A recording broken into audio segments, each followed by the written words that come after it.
Homeless twin girls were pushing a double stroller with twin babies through the snow. When the young billionaire opened the door to his mansion, he discovered a secret that broke his heart. The wind howled mercilessly through the deserted streets of New York, carrying snowflakes that danced in the frigid air before settling on the frozen asphalt. In the midst of the storm that grew fiercer by the minute, two small figures stood out against the white backdrop, fighting against the invisible current that seemed to want to push them back. Emma and Olivia, identical twins only 5 years old, clung with all their might to the baby stroller they were pushing. Their fingers, red and numb from the cold, could barely maintain a firm grip on the frozen metal handles. Their angelic faces, framed by golden curls peeking out from faded hats, were marked by a determination that didn't seem to fit such young children. "We have to keep going, Liv," Emma whispered, her voice almost lost in the roar of the storm. "The babies need us." Olivia nodded silently, blinking to clear the snowflakes accumulating on her eyelashes. In the stroller, protected by layers of tattered blankets, two babies slept, oblivious to the drama unfolding around them. The twins moved forward step by step, their tiny boots sinking into the snow that already reached their knees. The neighborhood they passed through was in stark contrast to their ragged appearance. Imposing mansions rose on both sides of the street, their illuminated windows exuding a warmth that seemed to mock the children fighting the cold outside.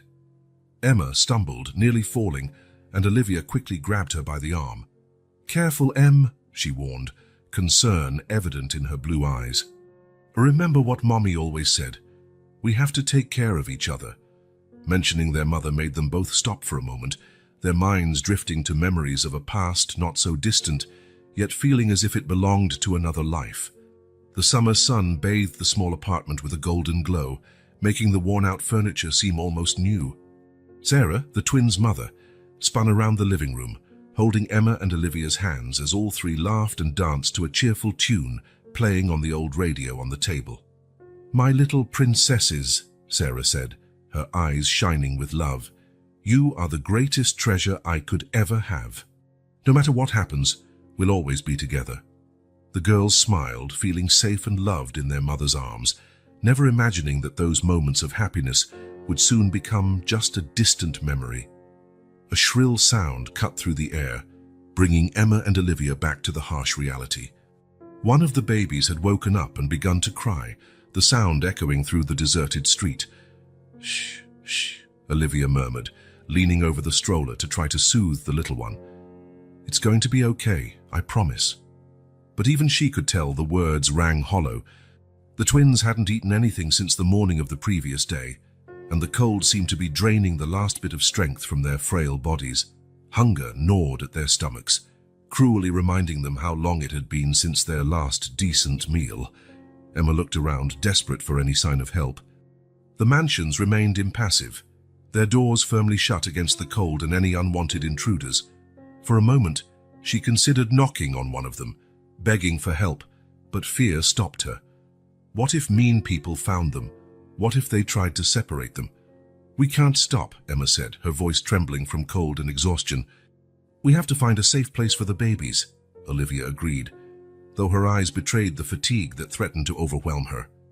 The two resumed pushing the stroller, their steps slow and measured in the treacherous snow.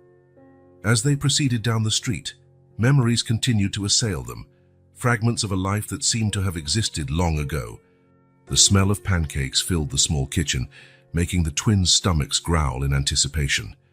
Sarah smiled as she skillfully flipped the pancakes on the griddle, the sound of sizzling oil blending with the girls' laughter. "Who wants to be my helper today?" Sarah asked, glancing over her shoulder with a conspiratorial smile. "Me! Me!" Emma and Olivia shouted in unison, jumping up from their seats at the table. Sarah laughed, the sound musical and comforting. "You can both help. Emma, you can get the plates, and Olivia, how about choosing the toppings?" The girls hurried off to do their tasks, happy to be useful and to take part in the little family ritual that made each morning special. A particularly strong gust of wind yanked Olivia from her daydream, nearly knocking her over. Emma quickly steadied her, their eyes meeting in a moment of silent understanding. No matter how hard things got, they had each other, and they had the babies to protect. The stroller groaned in protest as the twins pushed it over a particularly tall mound of snow. For one terrifying moment, it seemed like it would tip over, but the girls used all the strength they had left to keep it upright. "Almost there," Emma muttered, though she had no idea where they were going. The snow was falling harder now, cutting visibility down to just a few feet ahead. The mansion lights turned into blurred patches, like distant beacons in a sea of white. The babies began to fuss again, their tiny faces contorted with cold and hunger. Olivia tried to hum a lullaby, the same one their mother used to sing to them, but her voice came out shaky and weak. "Mommy," Emma whispered, a solitary tear freezing on her cheek. "Where are you?" The twins pressed on, two tiny dots of determination in the vast, relentless whiteness. Their steps, though unsteady, carried the power of a love that surpassed their age, a protective instinct that drove them forward even when every movement felt like a struggle. While Emma and Olivia fought against the storm, a few blocks away, in one of the most imposing mansions in the neighborhood, Michael Reeves watched the blizzard through the massive window of his living room, a glass of 30-year-old whiskey in his hand. At 32, Michael was the epitome of success in the public eye. A billionaire, the owner of a real estate empire, and one of New York's most eligible bachelors.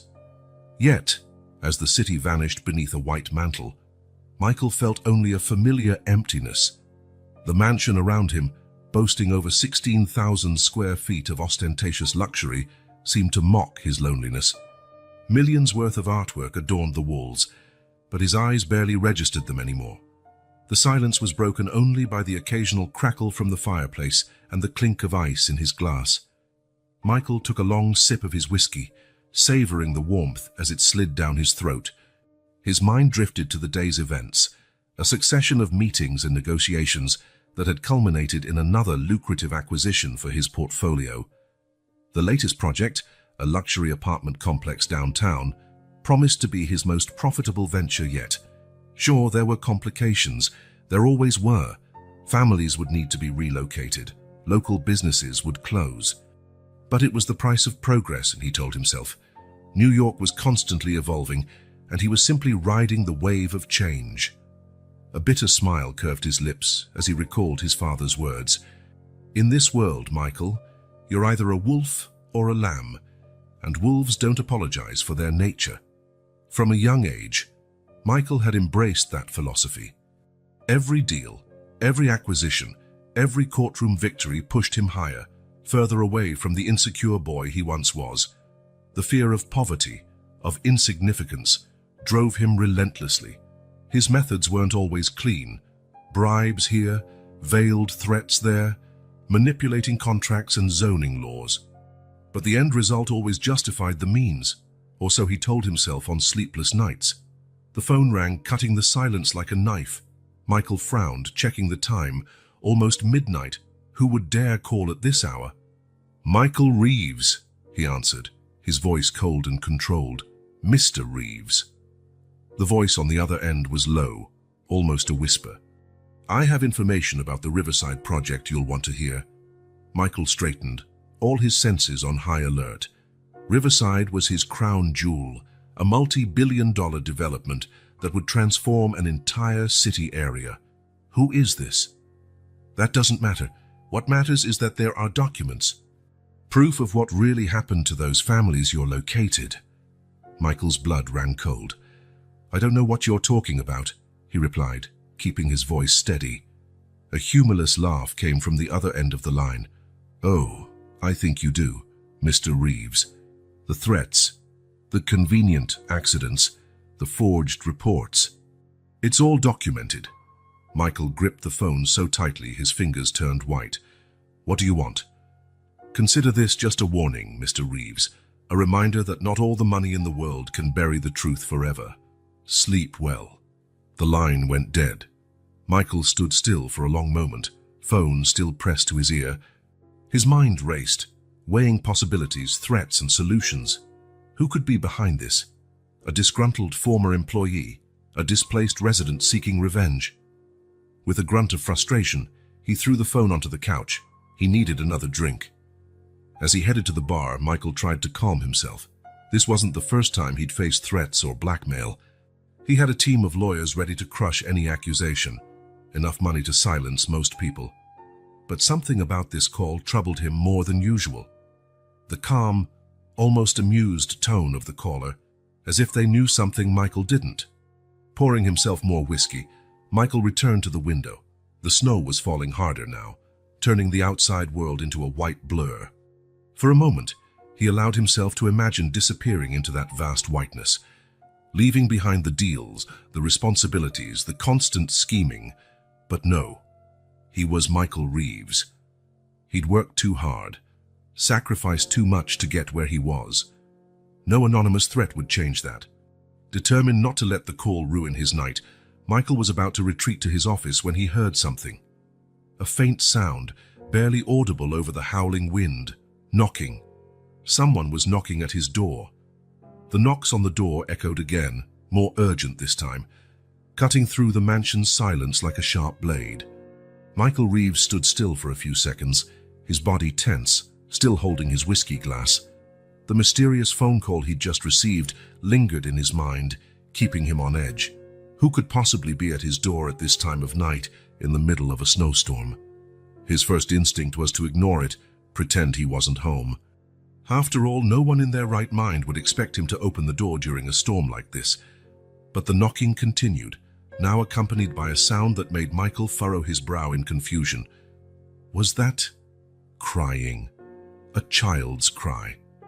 Driven by curiosity stronger than his usual caution, Michael moved toward the door. Peering through the peephole, he tried to make out something, but the storm made it impossible to see clearly.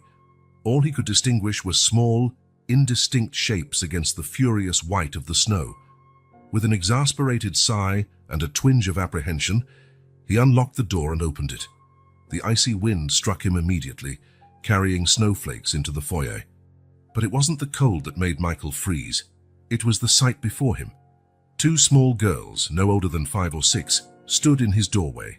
Identical twins, he realized, with disheveled blonde hair and pale faces from the cold.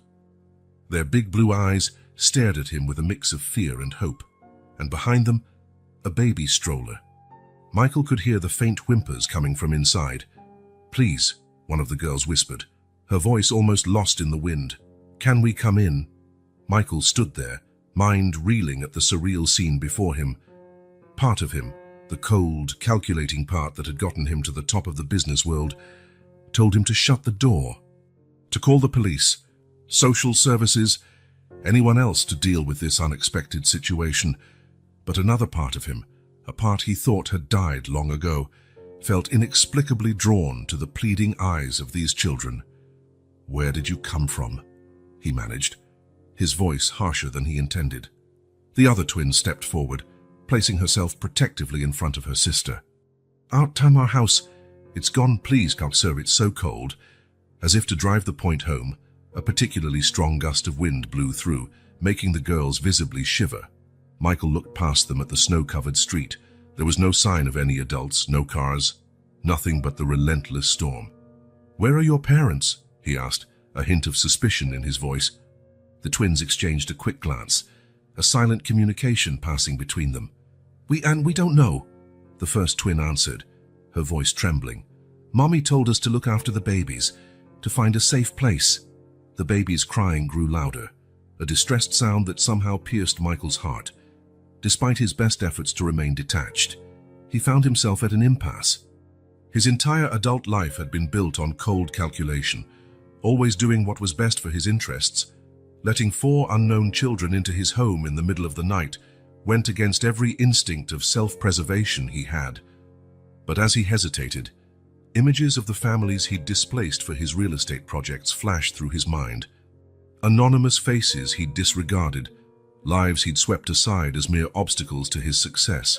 "Please," the second twin begged again, her small hand gripping the edge of the door as if afraid it would close at any moment.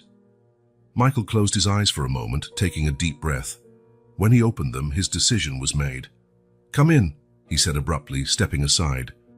"Quick, before all the heat escapes." The twins needed no second invitation. With surprising strength for such small children, they maneuvered the stroller inside, leaving small trails of melting snow in their wake. Michael shut the door behind them, immediately silencing the roar of the storm. The contrast between the chaos outside and the sudden hush inside was almost surreal. He turned to face his unexpected guests, really seeing them for the first time in the soft light of the foyer. The twins were in a pitiful state, their thin, inadequate clothing wet and torn in places. Their faces and hands were red from the cold, and visible shivers ran through their tiny bodies. The stroller wasn't in much better shape. It was old and worn, with one wheel visibly bent. The babies inside, also twins by the look of it, were wrapped in thin blankets and seemed restless. "You're freezing," Michael murmured, mostly to himself. Years of neglecting his own needs for work had left him ill-prepared to handle this situation. Come. The living room is warmer." He guided the children into the spacious living room, where the fireplace still crackled. The twins immediately moved closer to the fire, stretching their trembling little hands toward the warmth. Michael watched them for a moment, feeling strangely out of place in his own home. Finally, he cleared his throat. You must be hungry." The twins turned to look at him, a mixture of hope and caution in their eyes. They nodded silently. "All right," Michael said, running a hand through his hair in a nervous gesture. I'll see what I can find in the kitchen. Stay here, and don't touch anything," he added, glancing around at the expensive artwork and antiques scattered throughout the room. In the kitchen, Michael found himself staring at the stainless steel fridge as if it might provide answers to the surreal situation he was in. What did one give children to eat? His own diet consisted mostly of expensive ready-made meals and takeout from upscale restaurants. After a few frantic minutes of rummaging, he managed to gather some items that seemed appropriate: apples, cheese, some crackers, and a bottle of milk that he hoped wasn't expired. When he returned to the living room, the twins had settled on the rug near the fireplace, the stroller positioned between them. One of them was leaning over the stroller, murmuring softly to the babies. Michael cleared his throat to announce his presence. "I found some things to eat," he said, placing the makeshift tray on the floor near them. The girls looked at the food with wide eyes, as if they couldn't believe what they were seeing. "Can we?" one of them asked timidly. Michael nodded, feeling a twinge of something. Guilt? Pity? He wasn't used to either emotion. "Sure, eat." He watched in silence as the twins devoured the food with a hunger that spoke of days, maybe weeks, of deprivation. They ate methodically, alternating between feeding themselves and offering small pieces of apple and cheese to the babies. Finally, when their pace slowed, Michael sat in a nearby armchair. "So," he began, trying to keep his voice neutral, "you mentioned you lost your home. What exactly happened?" The twins exchanged another of those silent looks, which seemed to hold entire conversations within them. It was the big yellow machine," one of them finally said. "It came one day and started knocking everything down. Mommy said we had to leave quickly." Michael felt a knot form in his stomach. Yellow machines. Demolition. That sounded disturbingly familiar. "And where is your mother now?" He pressed gently. The other twin answered this time, her voice trembling slightly. "We don't know. She left us with the babies and said she'd come back. But that was a long time ago." Michael leaned back in his chair, his mind spinning. Part of him wanted to push for more details, to find out exactly where these children had come from. But another part, one he barely recognized, hesitated to cause them more distress. "What are your names?" he asked instead, opting for a gentler approach. "I'm Emma," said the twin who had spoken first. "And this is my sister, Olivia." Olivia waved timidly, her eyes never leaving Michael's face, as if assessing whether he was a threat. "And the babies?" Michael asked, leaning forward slightly to peer into the stroller. "They're our little brothers," Emma replied. "Ethan and Noah." Michael nodded slowly, trying to process it all. 4 children, alone on the street in the middle of a snowstorm.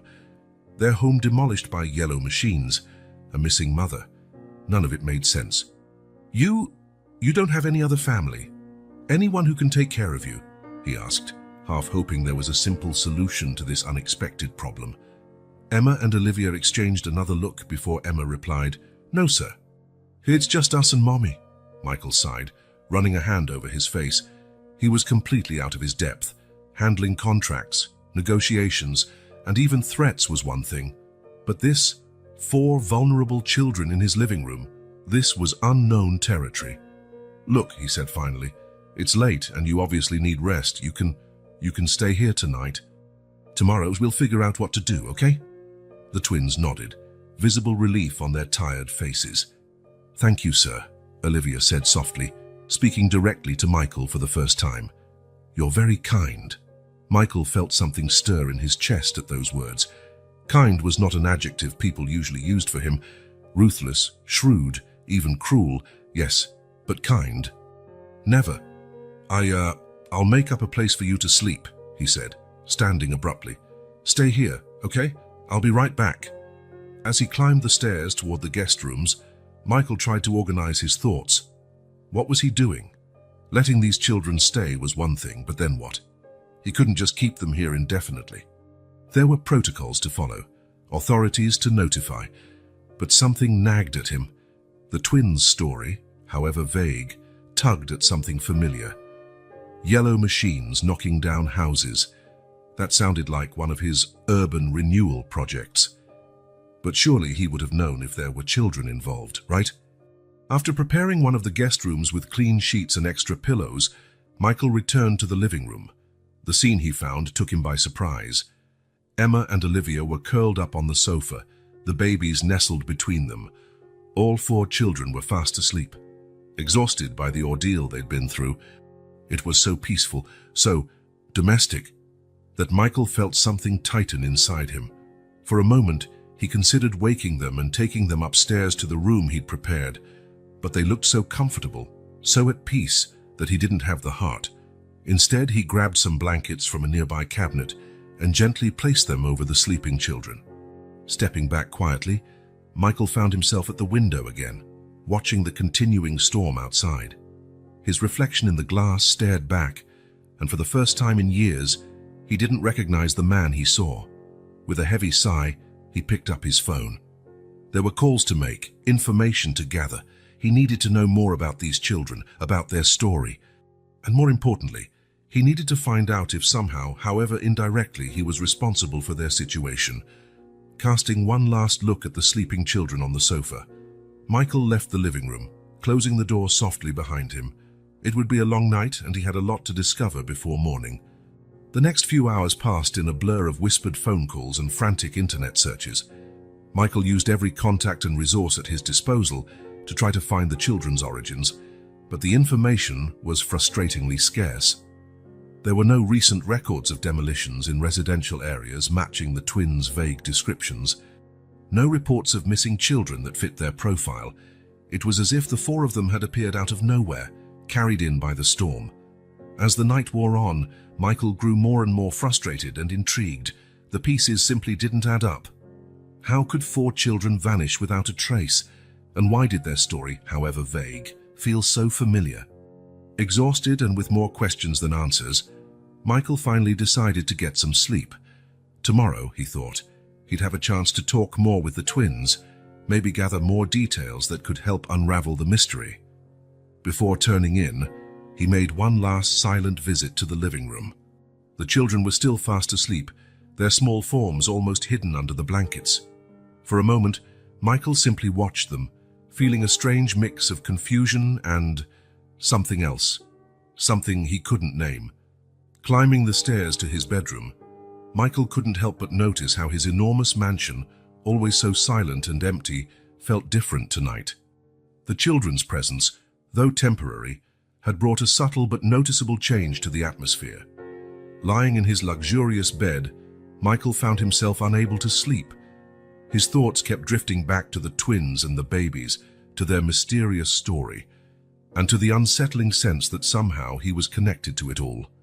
When the sun finally began to rise, painting the sky in shades of pink and gold, Michael was already up. The storm had passed during the night, leaving behind a silent, white world. Standing at his bedroom window, looking out at the pristine snow covering everything in sight, he made a decision. Today he would get answers. No matter what it took, he would find out the truth about Emma, Olivia, Ethan, and Noah. And more importantly, he would discover his role in this unexpected story that had literally knocked on his door. With that resolve in mind, Michael prepared to face the day and whatever revelations it might bring. Little did he know that the answers he sought would change not only the lives of those 4 sleeping children, but also his own, in ways he could never have imagined.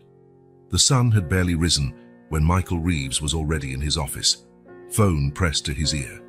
His voice, typically firm and authoritative, now carried a barely disguised urgency. "I want a full investigation, Johnson. Make it clear to your team. Discretion is the key word here. No fuss, no unnecessary questions, just results." On the other end of the line, Michael's most trusted private investigator acknowledged the seriousness of the situation. "Don't worry, Mr. Reeves. We'll handle this carefully. Any initial info you can give us?" Michael hesitated a moment, his eyes drifting unconsciously to the closed door of his office, beyond which 4 mysterious children slept. 4 children, twin girls around 5 years old, twin baby boys. Apparently lost their home recently due to some kind of demolition. The mother is missing. No known relatives. There was a pause on the other end, and Michael could almost hear the gears turning in the detective's mind. "Understood, sir. We'll start right away. I'll need more details on the kids. Names, physical descriptions, anything about where they might have come from." "I'll email everything within the hour," Michael replied, already organizing the scant information he'd gathered over the past 24 hours in his mind. "And Johnson, I want daily updates, no matter how insignificant the details may seem." After hanging up, Michael leaned back in his leather chair, rubbing his temples in a tired gesture. The sleepless night and the tension of the situation were starting to wear on him, but there was no time to rest. There was much to do. A soft knock on the door interrupted his thoughts. "Come in," he called, straightening up. The door opened slowly, revealing Emma and Olivia, still wearing the oversized clothes he had improvised for them the previous night. Their golden hair was tousled from sleep, and their eyes, though still marked with fatigue, seemed more alive than before. "Good morning, sir," Emma said timidly. "Sorry to bother you." "It's just, well, the babies are awake and hungry," Olivia finished, urgency in her voice. Michael stood up quickly, feeling oddly unprepared. Of course. Let's see what we can do about that." As he guided the twins back to the living room, where the babies were starting to fuss in the makeshift crib he'd set up, Michael observed the girls more closely. There was something about the way they moved and spoke that seemed out of place for children so young. In the kitchen, as he prepared baby bottles after a quick Google search on how to do it properly, Michael decided to try extracting more information. "So," he began casually, measuring out the formula, "you mentioned yesterday a yellow machine. Can you tell me more about that?" The twins exchanged a quick look, that silent communication he'd noticed before. "It was scary," Olivia finally said, her voice low. "It made a lot of noise. And the dust. There was so much dust." "Yeah," Emma agreed, her eyes distant, as if reliving the memory. "Mommy got really mad. She yelled at the men in helmets, but they didn't stop." Michael felt a knot tighten in his stomach. This sounded uncomfortably like one of his so-called urban renewal operations, but surely he'd have known if there were children involved, right? "And after that?" he pressed gently, handing the bottles to the girls. "Where did you go?" Again, that exchange of glances. "Lots of places," Emma answered vaguely. "But none of them were like our home." Michael nodded, sensing he wouldn't get much more out of them just yet. The twins seemed naturally adept at being evasive when they wanted to be. The following days fell into a strange but not entirely unpleasant routine. Michael, used to spending most of his time in business meetings or locked in his office, now found himself engaged in activities he never imagined doing. He learned how to change diapers, a skill he vowed never to mention in his social circles, how to make simple meals the kids would actually eat, and even how to tell bedtime stories, though his version of Cinderella was decidedly more business-oriented than the traditional tale. Meanwhile, Johnson's daily updates were frustrating in their lack of solid progress.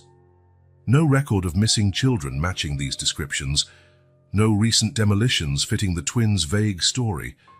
It was as if the children had simply emerged out of nowhere. One particularly calm afternoon, while Michael watched Emma and Olivia playing in the snow-covered backyard, Olivia made a comment that changed everything. "You know," she said casually, shaping a snowball, "this snow reminds me of the day the big yellow machine came. It was snowing like this, except the snow got all dirty from the dust when our house fell." Michael, who was checking emails on his phone, nearly dropped it. "Wait, what?" "It was snowing when your house was demolished." Olivia seemed to realize she'd said something significant because she quickly changed the subject, asking if they could build a snowman. But Michael's mind was already racing. If it had been snowing when the house was torn down, that meant it had happened recently, very recently. Which made it even stranger that there were no records or reports about it. That night, after putting the children to bed, a task he was starting to enjoy, surprisingly, Michael made another call to Johnson. "I want you to redo the entire search," he instructed, "but this time focus only on the past 2 months.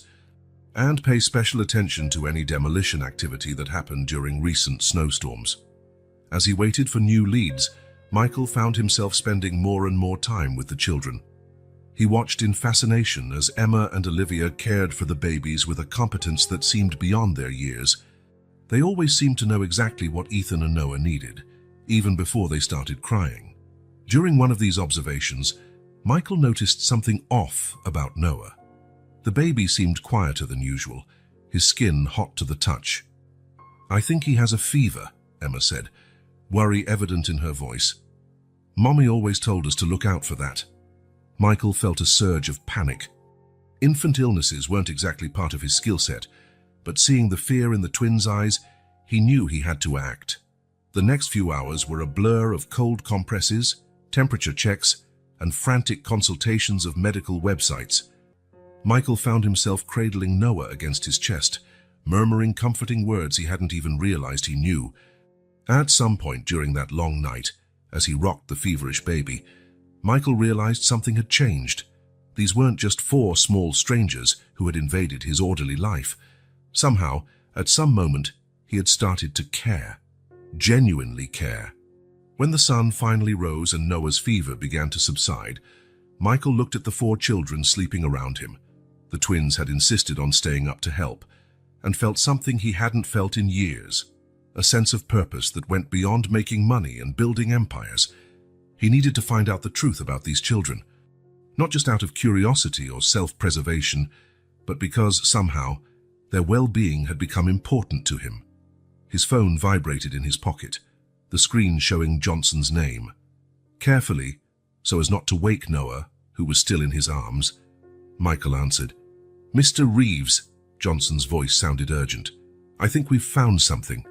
Something you need to see right away." Michael looked at the sleeping children, then at the baby in his arms. Whatever Johnson had discovered, he knew it was about to change everything. And for the first time in his life, Michael Reeves wasn't sure he was ready for the truth. As the sun began to rise over the city, casting a golden light through the mansion's windows, Michael found himself at a crossroads. Johnson's urgent tone on the phone promised answers, but the sleeping children around him, especially little Noah, still fragile after the night's fever, made him hesitate. "How long do you need to get here, Johnson?" Michael asked quietly, not wanting to disturb the children's sleep. "I can be there in 30 minutes, Mr. Reeves," the detective replied. Michael looked at the children again. "Make it an hour. And Johnson, come prepared for a longer stay. I think we'll have a lot to discuss." After hanging up, Michael carefully placed Noah back into the makeshift crib. The baby stirred a bit but didn't wake up. Next to him, Ethan slept peacefully, unaware of the drama unfolding around them. Emma and Olivia were curled up under blankets on the couch, their angelic faces finally resting after days of worry. Michael found himself studying their features, searching for clues about their past, about the story he still couldn't fully piece together. With a sigh, he headed to the kitchen to make coffee. It would be a long morning, and he needed to be alert for whatever Johnson had uncovered. As the coffee maker hummed softly, Michael allowed himself a moment of reflection. In just a few days, his life had been turned upside down.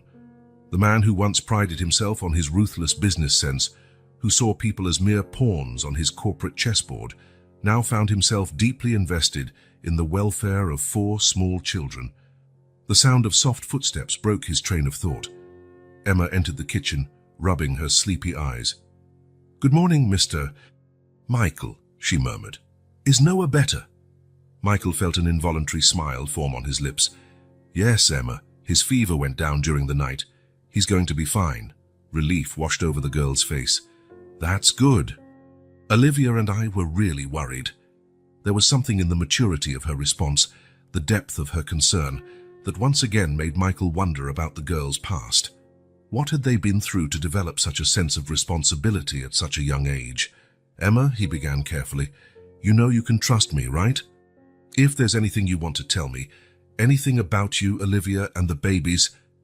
The girl looked at him with her big blue eyes, a flicker of emotion passing through them. For a moment, Michael thought she would open up, reveal the mystery that surrounded them. But then, just as quickly as it appeared, the moment passed. "Thank you, Mr. Michael," she said simply.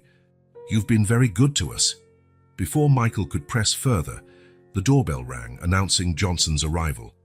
The moment of truth had come. "Emma, why don't you go check on the others? I have a friend coming over to discuss some business."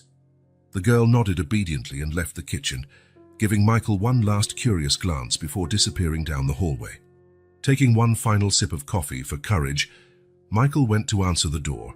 Johnson stood there, a thick folder under his arm and a grave expression on his face. "Mr. Reeves," the detective greeted him with a curt nod. "You might want to sit down for this." Leading Johnson to his office, Michael threw one last look at the living room where the children were. Whatever the detective had discovered, he knew nothing would be the same afterward. Closing the office door behind him, Michael prepared to finally unravel the mystery that had literally knocked on his door on that snowy night.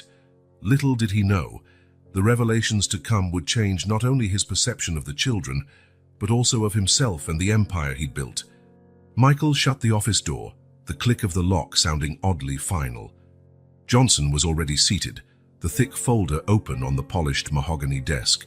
The contrast between the room's formality and the personal nature of this investigation was not lost on Michael.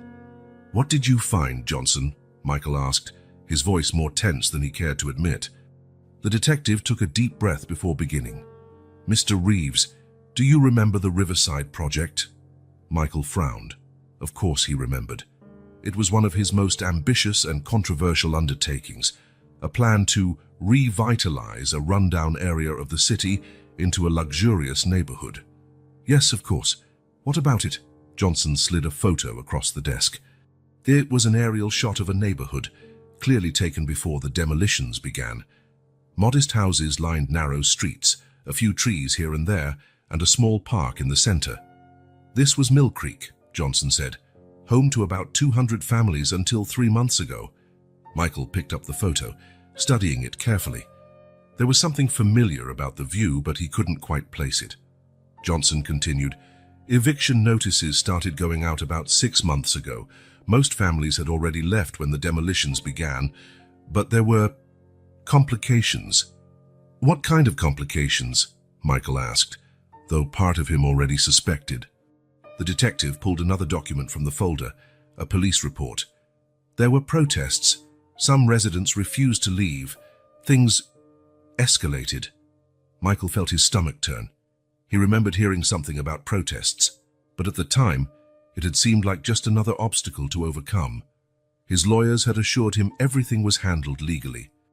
"Go on," he said, his voice hoarse. Johnson hesitated briefly before continuing. "Mr. Reeves, we found records of one family in particular, the Thompsons. Sarah Thompson, single mother, 4 children, twin girls, age 5, and newborn twin boys," Michael finished, feeling as if the air had been sucked out of the room. The detective nodded gravely. "Exactly." Sarah was one of the leaders of the resistance movement. She disappeared the night the demolitions began. Michael stood abruptly, pacing to the window. Outside, the day was bright and clear, a cruel contrast to the storm raging inside him. "The children," he said finally, his voice barely above a whisper. "Emma, Olivia, Ethan, and Noah. It's them, isn't it?" "Yes, sir," Johnson confirmed. "No doubt about it. And there's more." Michael turned, facing the detective. "More?" Johnson pulled one last document from the folder. It was a photograph. A young, pretty woman smiled at the camera. Two identical girls in her arms. "This is Sarah Thompson, sir. Taken a few months before the Riverside project started." Michael picked up the picture with trembling hands. The woman's face was achingly familiar in a way that made his heart clench. He'd seen her before, shouting at one of the protests, her voice drowned by the roar of the demolition machines. At the time, he'd dismissed her as just another troublesome protester. "My God," he murmured, sinking heavily into his chair. "What have I done?" A heavy silence followed, laden with the weight of revelation. Michael felt like he was seeing his entire life, all his decisions, in a new light. Every building he'd raised, every deal he'd closed, now felt tainted by the shadow of what had happened in Mill Creek. "Mr. Reeves," Johnson finally said, keeping his voice carefully neutral. "What would you like me to do now?" Michael looked at the photo of Sarah, at the smiling faces of Emma and Olivia, so different from the solemn, cautious children now sleeping in his home. "Nothing," he said after a long pause. "You've done your job, Johnson. Now, it's up to me." After the detective left, Michael remained in his office for a long time, the evidence spread out before him like a macabre puzzle. Each document, each photo, told a story of interrupted lives, of displaced families, all in the name of progress and profit. Guilt consumed him, threatening to overwhelm him. How could he look those children in the eye now, knowing what he knew? How could he continue to pretend he was just a generous benefactor, when in reality he was the architect of their tragedy? Michael stood, pacing back and forth in his office, his mind a whirlwind of conflicting thoughts and emotions. Part of him wanted to run to the living room, confess everything to the twins, beg for forgiveness. But another part, the part that had survived and thrived in the ruthless business world, warned him against such a rash move. He stopped at the window, gazing out at the manicured grounds of his mansion. Outside, and everything looked so peaceful, so normal. But inside these walls, a silent drama was unfolding, one in which he was both protagonist and antagonist. With a heavy sigh, Michael decided he needed to see the children. Not to confess, not yet, but to, observe them. Try to better understand the impact of his actions. He wasn't sure. Leaving his office, he walked quietly to the living room. The twins were there, playing quietly with some toys he'd bought for them. The babies slept peacefully in their makeshift cribs. For a moment, Michael stood in the doorway, just watching. Emma and Olivia looked so innocent, so unaware of the storm inside him. How could he be responsible for so much suffering? "Mr. Michael," Emma's voice broke through his thoughts.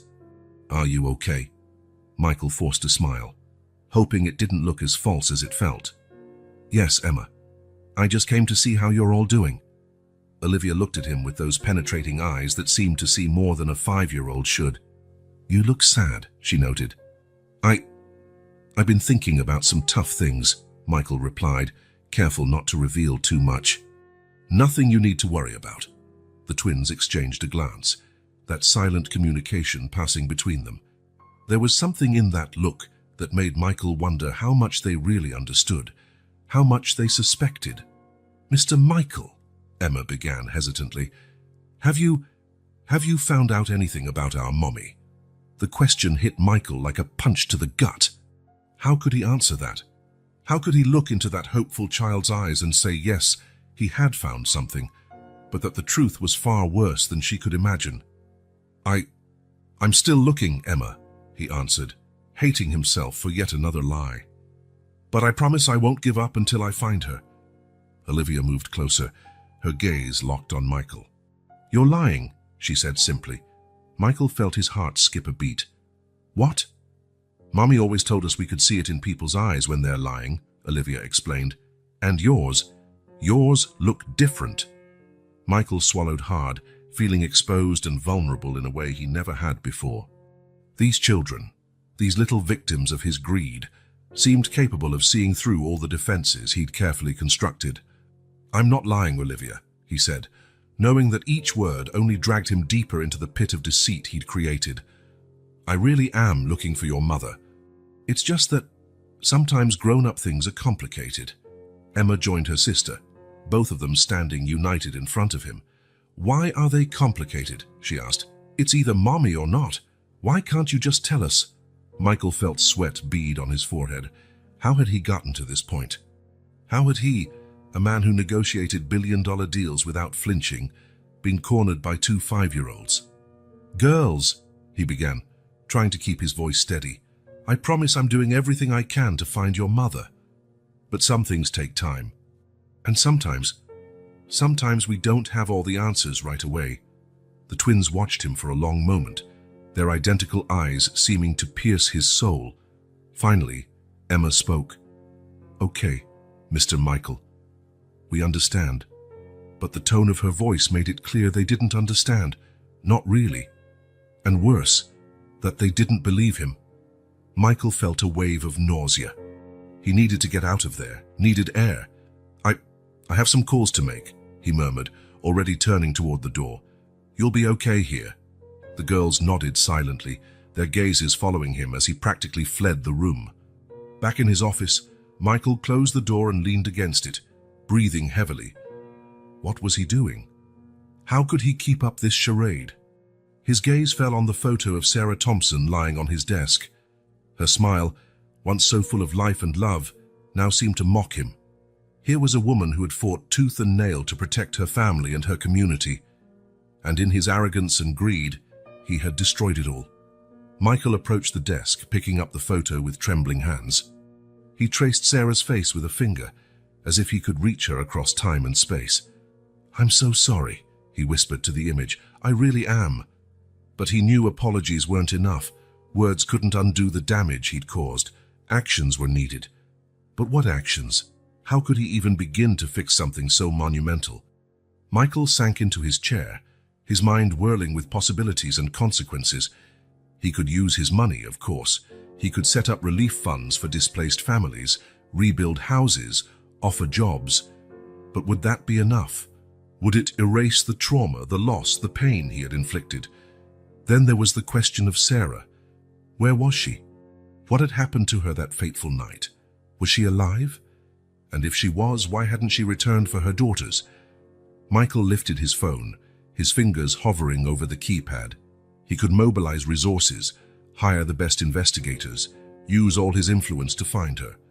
But what if the truth was worse than he imagined? What if Sarah was... He couldn't finish the thought. The idea was too painful, the implications too devastating. A soft knock at the door pulled him from his dark musings. "Come in," he called, quickly stashing Sarah's photo in a drawer. The door opened, revealing Emma. She looked small and vulnerable standing there, her big eyes filled with a mix of hope and fear. "Mr. Michael," she said softly, I wanted to say sorry." Michael blinked in surprise. "Sorry? For what, Emma?" The little girl entered the office, her hands nervously twisting the hem of her shirt.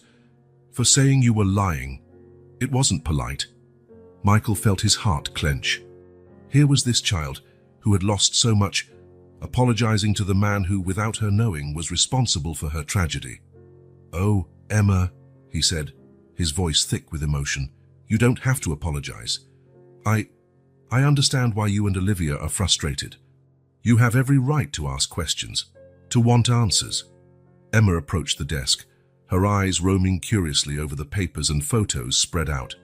Michael quickly covered the more incriminating documents, hoping she hadn't seen anything telling.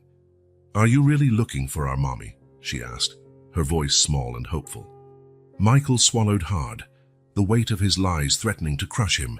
"Yes, Emma, I am." The girl nodded slowly, as if processing the information. Then, To Michael's surprise, she reached out and picked up one of the papers he hadn't managed to hide in time. It was a map of the Mill Creek neighborhood, marked with red X's indicating the houses that had been demolished. "Hey," Emma said, her eyes widening. "This looks like—" Michael quickly took the map back, his heart pounding. "It's nothing, Emma. Just some work papers." But it was too late. He could see in her eyes that something had changed. A seed of suspicion had been planted. "Mr. Michael," Emma said slowly, "why do you have a map of our neighborhood?" Michael felt panic rising, but years of tough negotiations helped him maintain composure. He forced a calm smile, hoping Emma wouldn't notice the trembling in his hands. "It's just part of the investigation, Emma," he said, trying to sound casual. "To find your mother, we need to understand where she was last." Emma frowned, her eyes drifting to the map now hidden under other papers. But those red marks, they looked like they were right where our house used to be. Michael felt a bead of sweat trickle down his back. How could a 5-year-old be so perceptive? He needed to change the subject, fast. "Emma," he said, leaning forward, "how about we go see how Olivia and the babies are doing? Maybe we can all have some ice cream after lunch." The mention of ice cream seemed to momentarily distract Emma, her eyes lighting up. "Really? We can?" "Sure," Michael replied, relieved to have avoided disaster for now. "Let's go." As he led Emma out of the office, Michael couldn't shake the feeling that he was walking a tightrope. How much longer could he keep this secret? And what would happen when the truth inevitably came out? Back in the living room, Olivia looked at them curiously. "Everything okay?" she asked, her eyes moving from Emma to Michael. "All good," Michael answered, perhaps too quickly. "Actually, I was thinking we could all go out for some ice cream later. What do you say?" The twins exchanged excited looks, but Michael noticed a hint of doubt in Olivia's eyes. She was obviously the more cautious of the two, and he knew he'd have to be extra careful around her. While the girls chatted excitedly about ice cream flavors, Michael found himself watching the babies, Ethan and Noah, so small and innocent, unaware of the drama playing out around them. What would happen to them if the truth came to light? If the authorities found out? The thought of losing the children, of seeing them placed into foster care, made his stomach turn. When had that happened? When had he started caring so much about these 4 little lives? The rest of the day passed in a blur of forced normality. The ice cream outing, a quiet dinner, bedtime routines. Michael caught himself scrutinizing the twins' every move, looking for signs that they suspected more. Finally, with the children asleep, Michael retreated to his office. He knew he wouldn't be able to sleep, not with the weight of this secret pressing on his chest. Sitting in his chair, he picked up the photo of Sarah Thompson again. Her smile, once so full of life, now seemed accusatory. "What do I do?" he whispered to the picture. "How can I fix this?" But the photo remained silent, Sarah's eyes fixed on a point beyond him, as if she could see a future he couldn't yet imagine. With a heavy sigh, Michael picked up his phone. There was one call he needed to make, a decision he could no longer delay. "Johnson, it's me. I need you to assemble the best search team you can find, no matter the cost. We're going to find Sarah Thompson." As he gave the detective instructions, Michael knew he was stepping into uncharted territory. He was risking everything, his reputation, his fortune, possibly even his freedom, in the hope of making things right. But looking at the photo of Sarah, at Emma and Olivia's smiling faces, he knew he had no choice. For the first time in his life, Michael Reeves was doing something not for profit or power, but because it was the right thing to do. When he finally hung up the phone, the sun was already starting to rise, painting the sky in shades of pink and gold. A new day was beginning, bringing with it the promise of change and perhaps redemption. Michael stood and walked over to the window. Outside, the world kept spinning, oblivious to the drama unfolding within these walls. But for him, and for the 4 small lives under his roof, nothing would ever be the same. Casting one last glance at Sarah's photo, Michael made a silent vow. He would find answers. He would fix what he'd broken. And somehow he would find a way to make peace with his past. The path ahead would be long and difficult, filled with obstacles and painful revelations. But for the first time in a long time, Michael Reeves felt something he thought no longer existed. Hope. The sun had barely risen when Michael Reeves walked into his boardroom, determination etched on his face. Around the long mahogany table, his partners and lawyers waited, their expressions ranging from curiosity to concern. "Gentlemen," Michael began, his voice firm, "thank you for coming at such an early hour. We have a lot to discuss." He paused, letting his gaze sweep over the familiar faces. These were men with whom he'd built an empire, people who counted on him to make decisions that would maximize their profits. What he was about to propose went against everything they'd done so far. "As you know," he continued, "I've been dealing with a personal situation these past few days. That situation has led me to reevaluate many things, including how we conduct our business." A murmur went through the room. Michael could see confusion and worry mounting in the eyes of his associates. "Michael," interrupted James Harrington, his oldest partner, "what exactly are we talking about here?" Michael took a deep breath. It was now or never. "I'm talking about using our resources, a significant portion of them, to right some of the wrongs of the past. Specifically, I want to initiate a large-scale search for a woman named Sarah Thompson." The silence that followed was deafening. Then, suddenly, the room exploded in voices. "Who the hell is Sarah Thompson?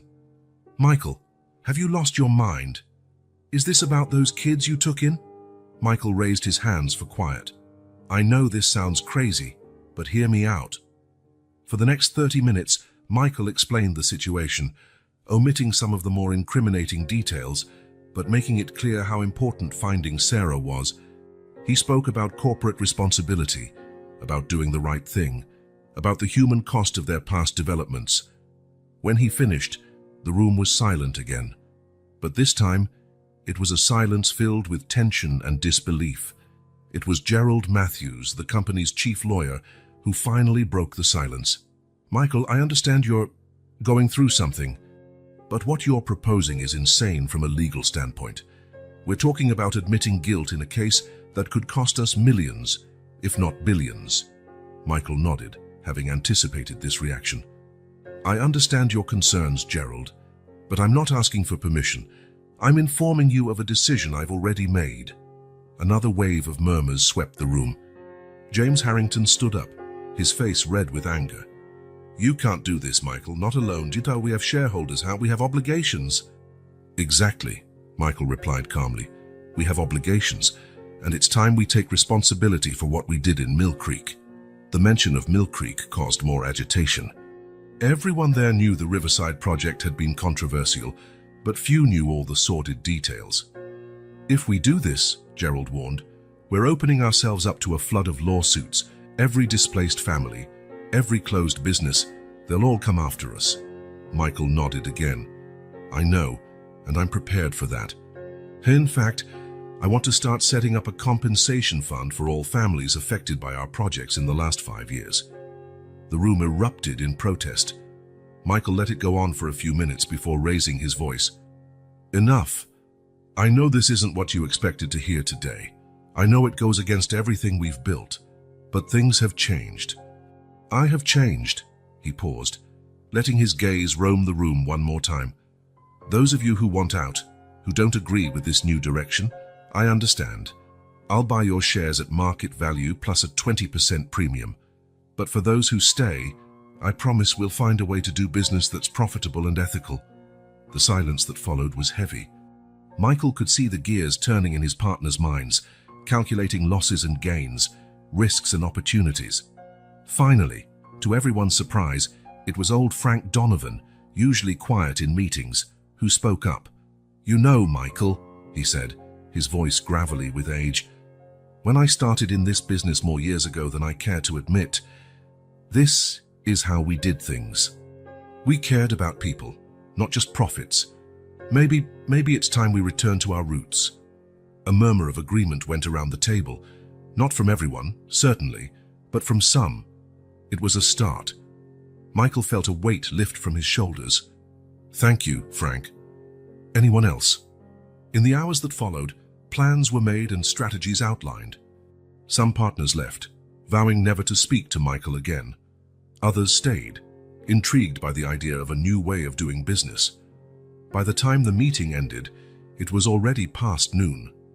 Michael found himself alone in the room, exhausted, yet strangely energized. His phone vibrated. It was a message from Johnson. "We found a lead on Sarah Thompson, St. Mary's Hospital." "Come immediately." Michael's heart raced. After days of fruitless searching, there was finally a light at the end of the tunnel. He rushed to his car, instructing his driver to head to the hospital as fast as possible.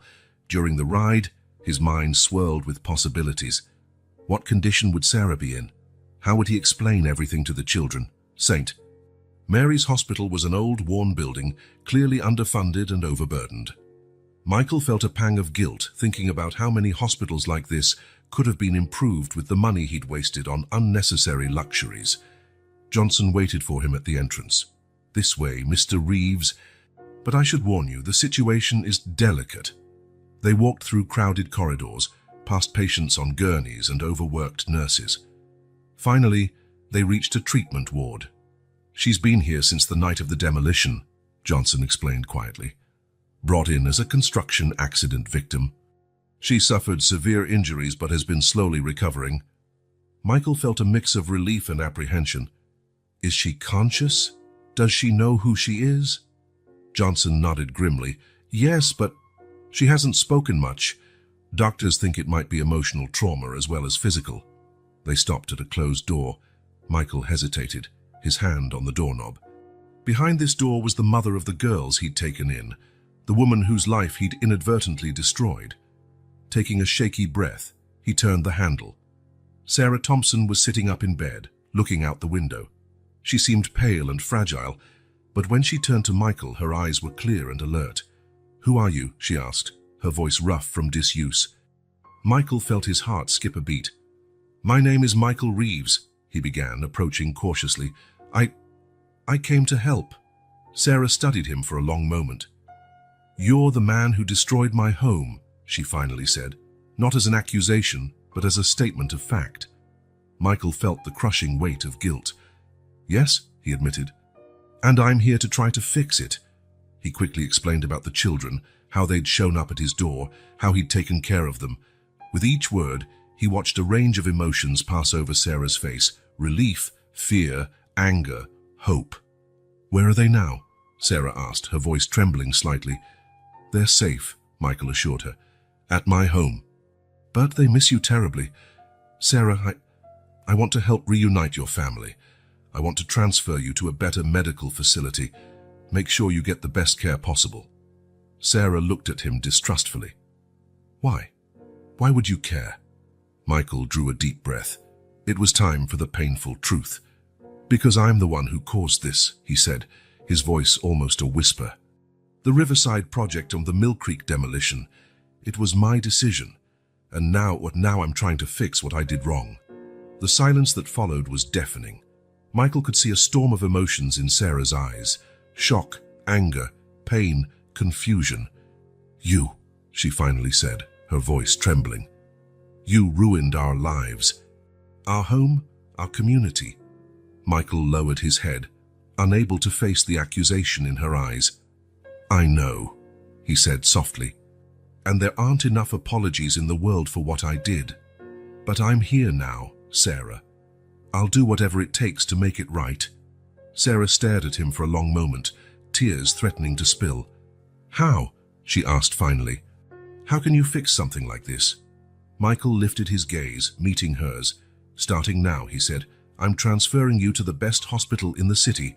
I'll make sure you get the best treatment possible, and I'll bring your children to see you. Emma, Olivia, Ethan, and Noah, they're waiting for you." At the mention of her children's names, something broke inside Sarah. The tears she'd been holding back finally began to fall. "My babies," she sobbed. I thought I'd never see them again." Michael moved closer, tentatively offering her a tissue. "They're all right, Sarah. They're amazing. And they never lost hope of finding you." Sarah took the tissue, dabbing at her tears. When she looked at Michael again, there was a new determination in her eyes. "I want to see them," she said. "Now." Michael nodded. "I'll bring them immediately." But first, let's arrange your transfer." In the hours that followed, Michael used all his influence and resources to ensure Sarah was moved to Langone Medical Center, one of the best hospitals in the city. He personally oversaw every detail, making sure she had the finest room, the best doctors, everything top-notch. Meanwhile, he called his housekeeper, asking her to get the children ready for a hospital visit. He knew he needed to prepare Emma and Olivia for what they would see, but how to explain without revealing all the truth? Finally, with Sarah settled comfortably in her new room, Michael went to pick up the children. The car ride was silent, the twins watching him with a mix of curiosity and apprehension. "Where are we going, Mr. Michael?" Emma finally asked. Michael took a deep breath. "Girls, remember how I told you I was looking for your mom?" They both nodded, their eyes growing wide with anticipation. "Well," Michael continued carefully, "we found her. She's in the hospital, recovering from an accident, and we're going to see her now." The car filled with exclamations of joy and anxious questions. Michael did his best to answer, always careful not to reveal his part in the events that had separated their family. When they reached the hospital, Michael had to restrain the twins from running through the corridors. "Remember," he gently cautioned, "your mom is still recovering. We need to be calm and careful." At last, they reached Sarah's room. Michael knelt down to the twins' level. "Are you ready?" he asked softly. Emma and Olivia nodded, their small hands clutching his. Michael opened the door. The moment Sarah saw her daughters was something Michael would never forget. Her face lit up with a love so pure, so intense, he felt his heart tighten. The girls froze for a second, as if they couldn't believe what they were seeing. Then, with shouts of "Mommy!" they ran to her bedside. Michael stood back, watching the family reunite in a rush of tears, laughter, and hugs. He felt both part of it and completely separate, the unwilling architect of this meeting, but also the reason they'd been apart in the first place. When the initial wave of emotion subsided, Sarah looked up over her daughters' heads, her eyes meeting Michael's. There was a silent question there, one he knew he'd have to answer soon. In the days that followed, Michael divided his time between the hospital and his company. At the hospital, he watched Sarah's slow recovery, amazed by her strength and resilience. The children spent every possible moment with their mother, filling the room with laughter and stories. At the office, Michael led a quiet revolution. The compensation fund was being established. New affordable housing projects were planned, and a new code of ethics was implemented. Not everyone was happy about the changes, but Michael stood firm in his new vision. One quiet afternoon at the hospital, while the children napped after a long play session, Sarah finally brought up the elephant in the room. "Michael," she said softly, "I think it's time we talked." Michael nodded, feeling a knot form in his stomach. He knew this moment would come eventually, but that didn't make it any easier. "The kids told me how you found them, how you took care of them," Sarah began. "But there's something that doesn't add up. Why would you, a billionaire, care so much about 4 homeless kids?" Michael took a deep breath, gathering the courage for the confession he was about to make. "Sarah, the truth is, I'm responsible for what happened to you and your family. The Riverside project, the demolition of Mill Creek, all of it was my doing." He saw shock and pain cross Sarah's face, but pushed on before he lost his nerve. "I didn't care about the real consequences of my actions. But when your daughters showed up at my door that snowy night, something changed. For the first time, I saw the real human cost of my greed." Sarah regarded him intently, her expression a mask of conflicting emotions. "You destroyed our lives," she said, her voice trembling. "Our home, our community." "I know," Michael replied, guilt raw in his voice, "and there aren't enough excuses in the world for what I did. But I'm here now trying to make it right, not just for you and your kids, but for every family affected by my developments." He explained about the compensation fund, the new housing projects, the changes at his company. Sarah listened in silence, her emotions unreadable. When he finished, a heavy pause followed. Finally, Sarah spoke. "I want to hate you, Michael. A part of me really does, but I see how my children look at you. I hear the stories they tell, and now hearing all this, I don't know what to think." Michael nodded, fully understanding her confusion. I don't expect your forgiveness, Sarah. I don't deserve it. But I promise I'll do everything I can to make sure you and your kids have a safe, stable future. Sarah studied him for a long moment before replying, Forgiveness is a process, Michael.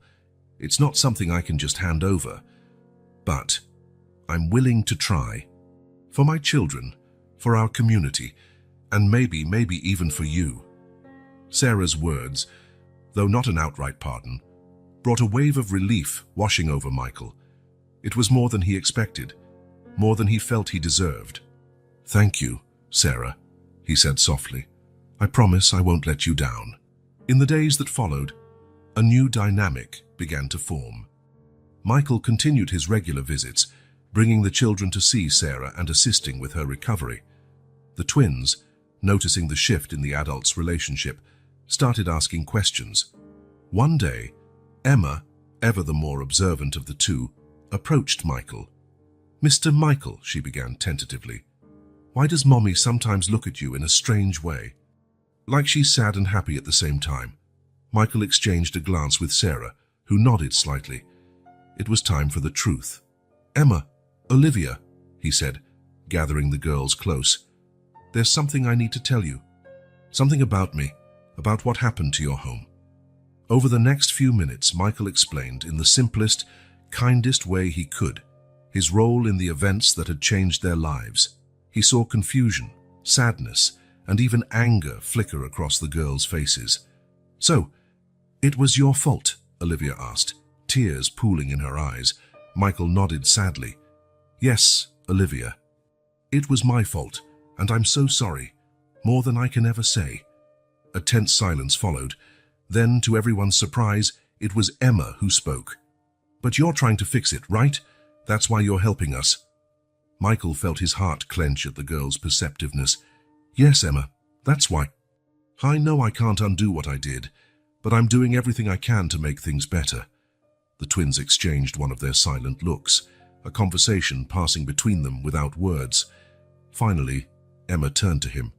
We don't like what you did, she said seriously, but do we like you now? And you're helping Mommy. So, I think we can try to forgive you. Right, Liv? Olivia nodded slowly. Yes, but you have to promise you'll never hurt anyone like that again. Michael felt tears form in his eyes. I promise, he said solemnly. Never again. Sarah, who had been watching quietly, reached out and took Michael's hand. Together, she said softly. We'll do what's right.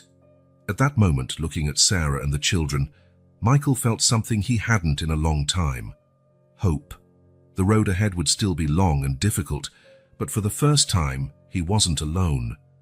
He had a chance at redemption, a chance to truly make a difference in people's lives. And he was determined not to waste that chance. The rising sun cast a golden glow over the city as Michael Reeves entered his office. The space, once cold and impersonal, now showed subtle signs of change. Photos of Emma, Olivia, Ethan, and Noah sat on his desk, a constant reminder of why he had transformed. With a determined sigh, Michael powered on his computer and opened the document he had been working on tirelessly for the past few weeks. The title at the top read, New Beginnings Foundation, Official Proposal. As he reread the document, Michael reflected on the journey that had brought him to this point. Just a few months ago, his only concern was increasing his company's profits, no matter the human cost. Now, he was about to launch a foundation dedicated to helping the very people he once considered mere obstacles on his path to success.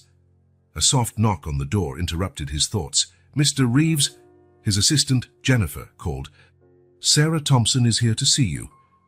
Michael felt a rush of mixed emotions at the mention of Sarah's name.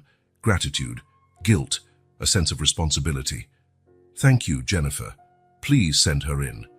Sarah entered, bringing an energy to the room that Michael still couldn't quite define. She looked stronger, healthier than she had after leaving the hospital. Her eyes, once full of distrust when they fell on Michael, now showed caution and something else. Respect, perhaps. Good morning, Michael, Sarah greeted him, sitting in the chair opposite his desk. The kids send their regards. Emma and Olivia insisted I give you this. She handed him a colourful drawing of 5 stick figures, clearly representing Michael, Sarah, and the 3 children, holding hands under a smiling sun. Michael took the drawing, feeling a lump in his throat. "Thank you," he managed. "How are they settling into the new house?" Sarah's face lit up. "They love it, Michael. Especially the backyard. Yesterday we spent the entire afternoon planting a little garden. The twins are convinced they'll grow the biggest pumpkins in the world." Michael smiled, imagining the scene. The house he had given the Thompson family was modest compared to his own mansion, but he'd made sure it had everything Sarah and the kids might need, including a spacious yard where the children could play and grow. "I'm glad to hear it," Michael replied. "And you, Sarah, how are you feeling?" Sarah paused, considering his question. "Better every day," she said at last. "Physically, I'm almost back to 100%. Emotionally, I'm still processing everything. But having a safe home and seeing the kids happy, it helps a lot." Michael nodded, understanding. Silence hung between them for a moment, laden with unspoken words and complex emotions. Finally, Michael cleared his throat. "Sarah, I asked you here today because I want your input on something." He turned his computer monitor toward her, showing her the New Beginnings Foundation document. Sarah leaned forward, her eyes scanning the text. As she read, her eyebrows rose in surprise. "Michael, this is impressive. An entire foundation devoted to helping displaced families." Michael nodded. "It's only the beginning. I want to use Reeves Enterprises' resources to make a real difference in people's lives.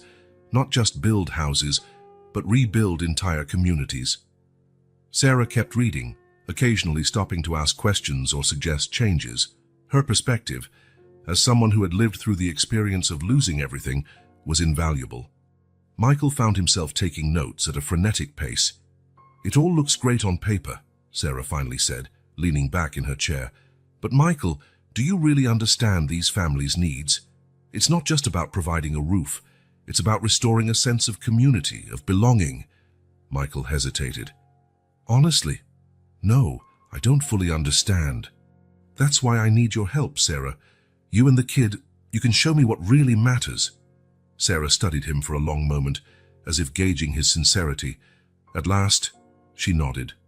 "All right, let's do it. But on one condition." "What's that?" Michael asked, eager. "You have to come with us, not just to meetings or charity events. I want you to see firsthand what life is like for these families, to really understand the impact of your actions, past and future." Michael felt a mix of apprehension and determination. The idea of facing the full consequences of his past actions was daunting, but he knew it was necessary. "Agreed," he said firmly. "When do we start?" Sarah smiled, a genuine smile that didn't quite reach her eyes. "How about right now? There's a place I want to show you." Hours later, Michael found himself in a neighborhood he barely recognized. Dilapidated houses lined narrow streets, many clearly abandoned. Children played in makeshift playgrounds built from old tires and wooden planks. The air felt heavy with a near-palpable sense of despair. "This," Sarah said softly, "is what's left of Oakwood, one of the first neighborhoods your company revitalized." Michael felt his stomach twist. He vaguely remembered Oakwood, one of his early projects, one that first put him on the map as a successful developer. At the time, he'd celebrated the profits without ever considering the human cost. "My God," he murmured, watching an entire family squeeze into a rusty old trailer. "I had no idea." Sarah watched him closely. "It's easy not to know when you don't have to face the consequences of your actions, Michael. But these people? They live with those consequences every day." As they walked through the neighborhood, Sarah pointed out places and people telling their stories. Old Mr. Johnson, who lost the hardware store his family had run for 3 generations. Young Maria, who had to drop out of school to help care for her younger siblings when the family lost their home. Each story was like a stab to Michael's heart. He'd spent years convincing himself that progress justified any cost. Now, seeing the faces and hearing the stories of those who'd paid that cost, he felt only shame and a burning desire to make things right. "Sarah," he said finally, his voice thick with emotion, "I want to help, not just with money or new houses. I want to rebuild all of this. The community, the businesses, the hope. How do we do that? Sarah looked at him, a flicker of surprise in her eyes. For a moment, Michael saw in her not just the mother of Emma, Olivia, Ethan, and Noah, but the community leader she'd been before his actions forced her to fight solely for survival. Well, she began slowly, first, we have to listen to the people. Really listen. Find out what they need, what they want for their future. We can't just impose our vision of how things should be. Michael nodded, already making mental plans.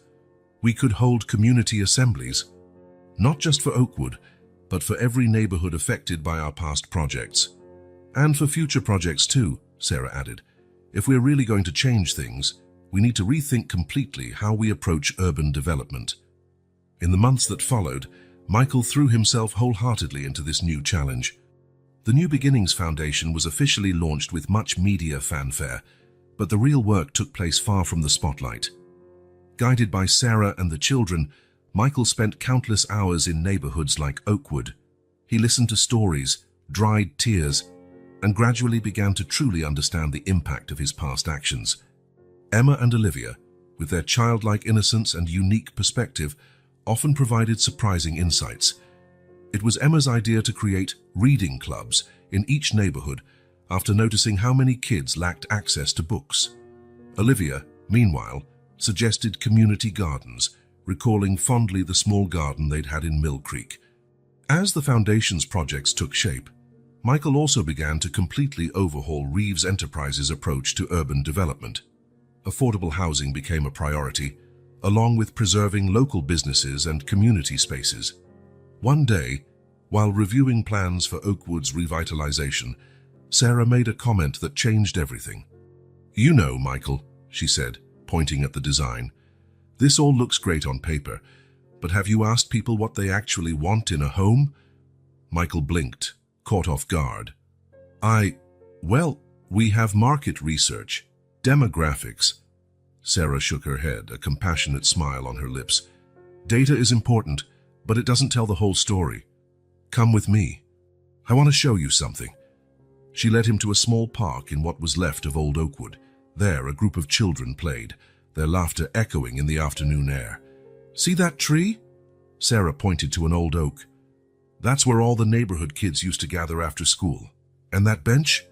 That's where the elderly would sit and play chess on weekends. These are the things that make a house a home, Michael. Not just walls and a roof, but memories and connections."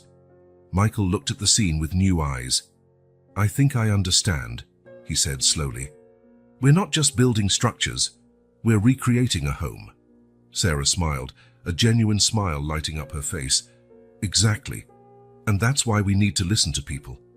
Really listen." From that day on, Reeves Enterprises' planning process changed drastically. Michael instituted a series of community forums where future residents could voice their needs and desires. Emma and Olivia, fulfilling their roles as junior consultants, often participated, offering fresh ideas and perspectives. One particularly moving initiative emerged when Olivia casually mentioned how she missed the small community garden they'd had back in Mill Creek. "Mommy always took us there to plant tomatoes," she said, a touch of nostalgia in her young voice. That simple observation led to the creation of community gardens in all of Reeves Enterprises' new developments. Not only did they provide fresh produce for residents, but they also became gathering places, strengthening community bonds. As the months passed, Michael's transformation became increasingly evident. The man who once viewed people as mere figures on a spreadsheet now spent hours talking to future residents, hearing their stories and worries. Sarah, for her part, blossomed in her new role as a consultant to the foundation. Her personal experience and passion for community made her a powerful, respected voice. Michael often found himself admiring her strength and resolve, grateful to have her as a partner in this undertaking, even as their relationship remained strictly professional. Finally, after months of hard work, the big day arrived, the inauguration of the new Oakwood. The neighborhood was a vision of modern, sustainable community living. Affordable homes and apartments mingled harmoniously with green areas, playgrounds, and communal spaces. The old oak tree, which Sarah had pointed out so many months before, stood as the heart of the new Central Park. Michael once again stood before a podium, but this time the atmosphere was pure celebration. "A year ago," he began, "we made a promise not just to rebuild houses, but to rebuild homes, not just to construct buildings, but to rebuild a community. Today, I'm proud to say we've fulfilled that promise." Applause erupted from the crowd, many of them with tears in their eyes. Michael saw familiar faces, people he'd met along the way, each with their own story of loss and hope. "But this isn't the end," Michael continued. "It's only the beginning. The real work of building a community happens every day. In the small interactions, the friendships formed, the traditions created, and that, my friends, is something we'll do together." After the speech, as families explored their new homes, Sarah approached Michael, the twins and babies by her side. "You did it," she said softly, a genuine smile on her face. Michael shook his head. "We did it, all of us." That evening, after the festivities, Michael led Sarah and the children to a special house in the heart of the new neighborhood. "I have one more surprise," he said, smiling. When he opened the door, Sarah gasped. The house was perfect, spacious yet cozy, with touches that recalled their old home. On the walls were photos of the family, smiling down at them. "Michael," Sarah whispered, tears in her eyes, It's beautiful." "It's yours," Michael said simply. "If you want it." Sarah looked at him, a mixture of emotions on her face. "Michael, it's too much, I can't accept it." Michael shook his head. "Please, Sarah. It's not a debt or an obligation. It's a new beginning for you and the kids, a chance to rebuild your life in the community you helped shape." Emma and Olivia were already darting from room to room, exclaiming in delight at every discovery. The babies, now almost a year old, watched with wide eyes from their strollers. Sarah hesitated a moment, then nodded slowly. "Thank you, Michael. This means a lot to us." A few weeks later, the Thompson family had fully settled into their new home. Michael visited regularly, always keeping a respectful distance, aware that despite everything they'd been through together, he was still partly responsible for their initial suffering. Ethan and Noah's first birthday came quickly. Sarah held a small party in the new home's backyard, inviting neighbors and friends from the community. Of course, Michael was invited, arriving with gifts for the twins and a large basket of plants for the community garden Sarah had started. As he watched the children play, the adults chat and laugh, Michael felt a wave of emotion. This scene, so simple yet so powerful, was the tangible result of his journey toward redemption. Sarah approached him, offering a slice of cake. "A penny for your thoughts," she said gently. Michael smiled, accepting the cake. "I'm just grateful for all of this, for you and the kids giving me a chance to do what's right." Sarah nodded, her gaze drifting to the children. "You know, Michael, when we first met, I hated you. I thought you were the worst kind of person, but now I see that people can change. They can choose to be better." "Thank you, Sarah," Michael replied, feeling the weight of her words. "That means more than you can imagine." As the party continued around them, Michael reflected on his journey. From a cold, calculating man focused only on profit, he had transformed into someone who valued people above all else. He wasn't perfect, he still made mistakes, but he was committed to learning and growing. And though his relationship with Sarah remained platonic, a constant reminder of the complexities of their shared past, Michael knew he'd found something far more valuable than romance. He had found purpose, redemption, and a kind of family he'd never imagined possible. Watching Emma and Olivia help the twins open their presents, seeing Sarah chatting animatedly with neighbors, Michael finally understood the true meaning of community. It wasn't about buildings or projects.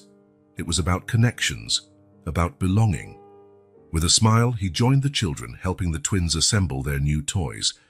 The future was still uncertain, and there was much work to be done, but for the first time in his life, Michael Reeves was exactly where he needed to be, doing exactly what he needed to do. And that, he realized, was the true meaning of home.